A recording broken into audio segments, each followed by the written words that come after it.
የብሩኬ እናት እሙሽዬ ፈጣሪ አምላክ ጤናዎትን ይስጦት። የእውነት ያረጉት ተግባር ደስ የሚያሰኝ ነገር ነው። እሙሽዬ አልሰሙም፣ ብሩክና ሃይሚ እንደተጣሉም አላወቁም ተብሎ አንድ ቪዲዮ አስቀድሞ ተለቆ ነበረ። ትናንትናም በዓልን ምክንያት በማድረግ ሃይሚ እሙሽዬ ጋር ሄዳ ነበር። ታዲያ እሙሽዬ ምንም ነገር አላወቁም ነበር። ታዲያ ከዛ በኋላ ግን የተፈጠረ ከባድ ጉዳይ ነበረ። ጉዳዩም በዝርዝር ሰምተዋል። እጅግ በመደናገጥም ለብሩክም ለሃይሚ መልእክት አስተላልፈዋል። አሁን ደግሞ አንድ የተለቀቀ ቪዲዮ ብዙዎቻችሁ አይታችሁታል ብዬ አስቤያለሁኝ። ብሩክ ተንበርክኮ ሃይሚን ይቅርታ አድርጊልኝ እባክሽ እንስማማ ሲል የሚናገርበት መልእክትና ቪዲዮ ነው የነበረው። ይህ ቪዲዮ የተለቀቀው ቀደም ተብሎ የተቀረጸ ጠዋት አካባቢ ነው። እሙሽዬ ደግሞ እንግዲህ የተለያዩ ጉዳዮችን በተለይ ብሩክና ሃይሚ እንደተጣሉ ጭምር በዝርዝር ነግረዋቸው የተናገሩት ወሳኝ ነጥብ አለ። የብሩኬ እናት እሙሽዬ ብዙ ነገር እየተጨናነቁ ጤናቸውን እንደሚያማቸው ብናቅም የአሁኑን ጉዳይ ግን በቃ እሳቸው መስማቱ ወሳኝ ነገር መሆኑን እኔም አምኜበታለሁ። መስማታቸው ጥሩ ነው፣ ለበጎ ይሁንልን። የእሳቸውን ቁጣ ብሩክም ሃይሚም ይፈራሉ። ያንን አስመልክቶ ነው ታዲያ ተናግረው እማያውቁት በቁጣቸው እማናቃቸው እሙሽዬ ቆጣ በማለት ነው ብሩክንም ሃይሚንም የተናገሩት። ሁሉንም በዝርዝር አሰማችኋለሁ። ሰላም ውድ የሀገሬ ልጆች፣ በያላችሁበት ሰላማችሁ ይብዛልኝ። ብሩክ ተንበርክኮ ሃይሚን ይቅርታ ሲጠይቅ እናንተ በኮመንት እባክሽ ሃይሚዬ በቃ ወደ ፍቅራችሁ ተመለሱ፣ ይቅርታ አድርጊለት፣ እባክሽ ተስማሙ እያላችሁ እንደራሳችሁ እንደ ታናሽ እህት ወንድም እየቆጠራችሁ ተስማሙ፣ ፍቅር ሁኑልን፣ ሃይሚና ብሩኬ መቼም አይለያዩም እያላችሁ ኮመንቱን ጥልቅልቅ ያደረጋችሁ ውድ ሀገሬ ልጆች፣ በመቀጠል ደግሞ ወደ እኔ ቤት የመጣችሁ እንኳን በደህና መጣችሁልኝ። ፈጣሪ አምላክ ለእናንተም እንዲሁ ደስ የምትሰኙበትን የፍቅር ህይወት ፈጣሪ አምላክ ያድላችሁ። ለሰው እንዲህ እንደምትጨነቁት ለእናንተም የሚጨነቀውን የሚያስብላችሁን መልካም ነገሩን የሚመኝላችሁን ጥሩ ሰው ፈጣሪ አምላክ ያጋጥማችሁ። አሜን በሉ። ሁሌ ምርቃት የሚመቸው ሰው እስቲ ቪዲዮን አሁኑኑ ላይክ በማድረግ ጀምሩ። ለእኔም ቤተሰብ ደግሞ አዲስ የሆናችሁ ሰው ባካችሁ ሰብስክራይብ አድርጉኝ እያልኩ በአክብሮት በፍቅር ነው የምጠይቃችሁ ውድ ሀገሬ ልጆች። ቀጥታ ይዤ ወደ መጣሁት ዝርዝር መረጃ አመራለሁ። እንግዲህ እሙሽዬ በጥሩ ምክራቸው እናቃቸዋለን። ቆጣ ብለው መናገርም አይችሉም። የብሩኬ እናት በጣም ደስ የሚሉ እናት ናቸው። ታዲያ ትናንትና አንድ ቪዲዮ ተለቆ ነበረ።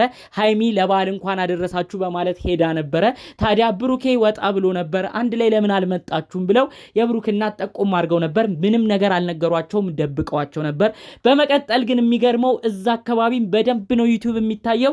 ታዲያ በጠዋቱ ጊዜ ላይ እንግዲህ ይሄንን ቪዲዮ በተለይ ብሩክና ሃይሚ ሲጣሉበት የነበረውን ነገር ኧረ እሙሽዬ ወይ እርሶ ገብተው ይሄን ነገር ያስታርቁ፣ እርሶ ይጨነቃሉ ተብለው ነው ከእርሶም የተደበቀው ጉዳይ በማለት ብሩክና ሃይሚ ጥሩ ነገር ላይ እንዳልሆኑ ብቻ በደፈናው ነው የነገሯቸው።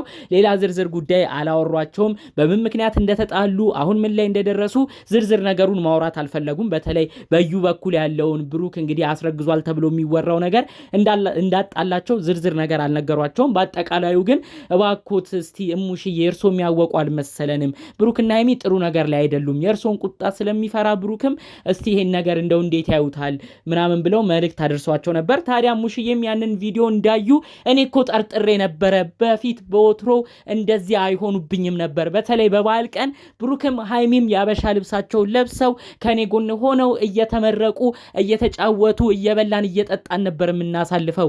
እኔ እኮ ምንድነው ብያለሁ ብለው ጥያቄ እንደሆነባቸው ነው መልሰው የተናገሩት። ታዲያ ሙሽዬ የዛን ቀን የበዓል ቀን መጀመሪያ ያስጠረጠራቸው ምንድነው ብሩክ ተነስቶ ያለ ወትሮ የሚሄድበት አለኝ ብሎ ሄደ። በመቀጠል ደግሞ እንግዲህ ሃይሚ መጣች። ሃይሚ ስትመጣ ደንግጬ ነበር፣ ለምን አብራችሁም አልመጣችሁም ብዬ ነበር፣ በቪዲዮ እንዳያችሁት ነው ያሉት። እውነትም በቪዲዮ ደግሞ ተመልክተናል። ለምን አብራችሁ አልመጣችሁም ነው ያሉት ሙሽዬ። ታዲያ በበዓል ዕለት አብረው አለመምጣታቸው ብሩክ ሲወጣ ሃይሚ መምጣቷ የሆነ ነገር እንደጠረጠሩ፣ ነገር ግን እንደዚህ ተጣልተው ነው ብለው አልገመቱም። የተለያየ ጉዳይ ይዟቸው እንደሆነ ነው እንግዲህ የገመቱት። በዛ በተጨማሪ ደግሞ ሃይሚም ያበሻ ልብስ አለመልበሷ ጭምር ሙሽዬ የሆነ ነገር እንዲጠረጥሩ እንዳረጋቸው ነው የተናገሩት። በአጠቃላዩ ታዲያ ምንድነው እንደዚህ የሚያጣላቸው? ሃይሚዬስ ብትሆን ለምን ግልጹን አልተናገረችም? እኔ ልጄ ብሩክ ቢያስቀይማት ግልጹን መጥታ ብትነግረኝ እኔ ለልጄ አላዳላም፣ ለብሩክ አላዳላም፣ ሃይሚዬን እወዳታለሁ፣ አከብራታለሁ። ለምንድነው ሃይሚን የምታስቀይመው ልጄ ብዬ ብሩክን ነበር የምቆጣው፣ ለምን ሃይሚስ ደበቀችኝ በማለት ነው እንግዲህ ሙሽዬ የተናገሩት። በጣም ሙሽዬ ይሄ ንግግራቸው የምር ደስ የሚያሳይ ነገር ነው። ብዙ ጊዜ እንግዲህ በትዳር መካከል በፍቅረኛ መካከል ጥል ሲነሳ ሁሉም ለልጁ ያደላና የኔ ልጅ እኮ አይበድልም፣ የኔ ልጅ እኮ ጥፋተኛ አይደለም፣ ያኛው ሰው ነው አስቀያሚ፣ ያኛው ሰው እኮ ኃይለኛ ነው፣ ያኛው ሰው እኮ ከባድ ሰው ነው ብሎ ነው ብዙ ወላጅ ለራሱ ልጅ ጠበቃ ጠበቃ በመቆም የሚናገረው። ብዙ ጊዜ ግን የቡታጅራ ዩቲዩበሮች የሚገርሙኝ ይህ ባህሪያቸው ነው። በተለይ ወላጆቻቸው ምን ያህል ደስ የሚሰኙ እንደሆኑ ነው የተረዳሁት። ብዙ ጊዜ ካያችሁ አብርሽና ሩታ ሲጣሉ የሃይሚ ወንድም አብርሽ እንግዲህ ከሚስቱ ከሩታ ጋር ሲጣላ አባቱ ጋሽዬ ሁሌ የሚያዳሉት ለሚስቱ ነው። እኔ ሩታን አልበድልም፣ አንተን ነው የምቆጣው፣ አንተን ነው የምገስጸው በማለት ልጃቸውን ነው የሚቆጡት። የብሩክ እናት የሚያደርጉት ይሄንን ነው። ሃይሚዬ ለምንድን ነው ግልጽ ያልነገረችኝ? ብሩክ አስከፍቶኛል ብላ ለምንድን ነው ያላወራችኝ? መጣላታቸውን ለምን ደበቀችኝ? በማለት በሃይሚ በዚህ ትንሽ አዝነዋል።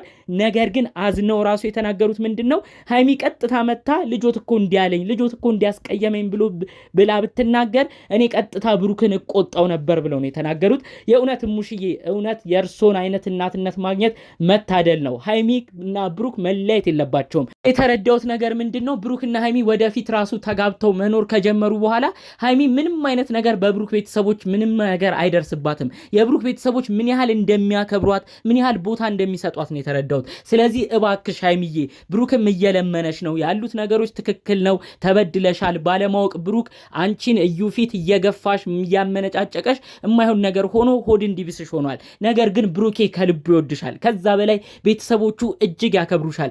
ስትጣሉ እንኳን ቤተሰቦቹ የሚያደሉት ላንቺ ነው። እንደዚህ አይነት ቤተሰብ ማግኘት የእውነት መታደል ነው። አሁን ላይ ብዙ ችግር እየደረሰ የሚገኘው በባለ ትዳሮች መካከል ትዳር እየተበተነ እየመጣ ያለው ብዙዎች በቤተሰብ ችግር ምክንያት ነው። ባልና ሚስት ይዋደዳሉ። ከዛ ውጭ ግን ያሉ ሰዎች ወይ የባል ዘመድ ወይ የሚስት ዘመድ መጥፎ ይሆኑና ትዳሩን ይበትናሉ፣ ፍቅረኛሞቹን ያለያያሉ።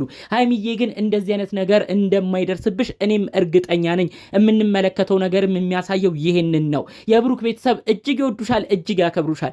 ራሱ ብዙ ነገር ተፈጥሮ እስቲ ተመልከች። የብሩክ ወንድም ሀብ አንቺን እየተለማመጠ እየለመነ እባክሽ ሃይሚዬ በዓልን አትቅሪብን፣ እናታችን እየጠበቀችሽ ነው፣ እናታችን አንቺን ትናፍቃለች እያለ ነው። እናትየው ራሱ እንዴት ነው ሲንከባከቡሽ የነበረው? ምን ነው ጠፋሽብኝ እኔን ሳትጠይቂኝም ወይ እያሉ በቪዲዮ ሁሉ ስንት ፍቅር ሲያሳዩሽ እንደነበር ተመልክተናል። አሁን መለየታችሁን እንኳን መጣላታችሁን እንኳን ሰምተው በዝርዝር ያለውን ነገር እንኳን ባያውቁ የተናደዱት ለምን ለኔ ደበቀችኝ እኮ የከፋትን ነገር ብትነግረኝ ከብሩኬ ጋር አስታርቅ ነበር፣ ብሩኬ ልጄን እቆጣ ነበር ነው ያሉት። የእውነት እንደዚህ አይነት እናት አይገኝም። በአንቺ በኩል ሆኖ ነው ነገሮችን ያዩት። ስለዚህ እባክሽ ሃይሚዬ ያሉትን ነገሮች ሰከን ብለሽ በማሰብ እነዚህም ቤተሰቦች ብሩኬንም ቢሆን ያላችሁን ችግር ለመፍታት ሞክራችሁ ከብሩኬ ጋር ለመቀጠል ሞክሩ።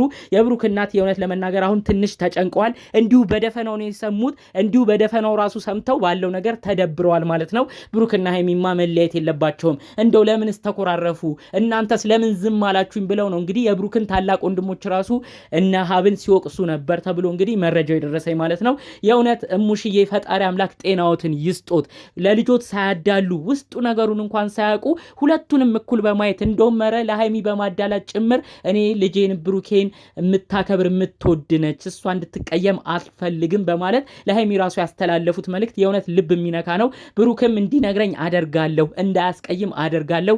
አሁን ሃይሚንም ብሩክንም ጠርታችሁ ብቻ እንዲስማሙልኝ ነው የምፈልገው በማለት የተናገሩት ነገር የእውነት ፈጣሪ አምላክ እንደው ይሄ የእርቅ ስሜት መፍጠር የእውነት ደስ የሚል ነገር ነው እና እንደው ፈጣሪ አምላክ ያላሰቡትን ነገር ለእርሶ ሚስጦት የእውነት ሰላማዊ ነገር ሁሌም እንዲሰሙ የእውነት ከልብ ነው የምመኘው። ሰላም ነው የሰበኩት፣ ፍቅርን ነው የሰበኩት።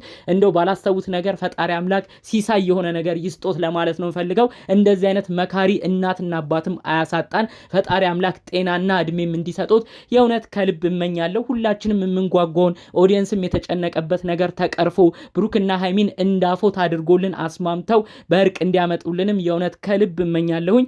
እንደው ምን ለማለት እንደምችል ባላቅም ብቻ በዚህ ቤተሰብ ፍቅርና ሰላም እንዲመጣ የእውነት ከልብ እመኛለሁ።